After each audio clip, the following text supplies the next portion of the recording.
नदी के किनारे एक हरे घास के मैदान में भेड़ों का झुंड चर रहा था। उनमें एक छोटा मेमना भी था। शाम होने पर सारे भेड़ अपने घर पर जाने लगी, लेकिन एक मेमना वहीं रुक गया।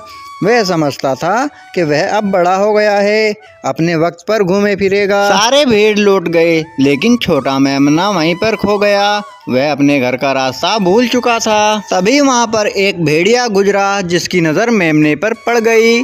मेमने को देखकर वह खुशी से झूम उठा। वह तेजी से मेमने की तरफ दौड़ा। भेड़िए को अपनी तरफ आता देख उसे अपनी गलती का एहसास हुआ। उसे लगा कि उसे भेड़ों के साथ वापस चला जाना चाहिए था। अब वह किसी तरह से भेड़िए से बचने की तरकीब सोचने लगा। मेमना मन ही मन सोच रहा था। भेड़िया अपने मुंह पर जीभ फहराते हुए बोला, आज मैं तुम्हें खाकर दावत उड़ाऊंगा। मेमना नम्रता से बोला, भेड़िए जी, मुझे इस बात की खुशी है कि मैं आपकी भूख मिटाऊंगा, लेकिन मैंने अभी अभी ढेर सारी घास खाई है।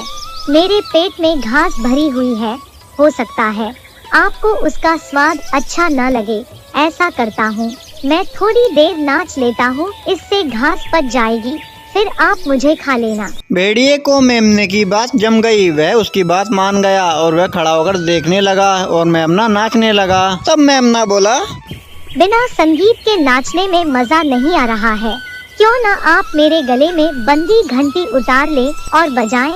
घंटी की सुरीली धुन पर नाचने में बड़ा मजा आएगा। मेमने की बात मानकर भेड़िए ने घंटी उतार ली और बजाने लगा। मेमना बड़े ही मजे से नाचने लगा और उछलने लगा। घंटी की आवाज जंगल में गूंजने लगी और जब वह आवाज उसके मालिक तक पहुंची तो उसने तुरंत जंगली कुत्तों को मेमने को ढूंढने के पीछे लगा दिया और वह खुद भी कुत्तों के पीछे पीछे दौड़ने लगा।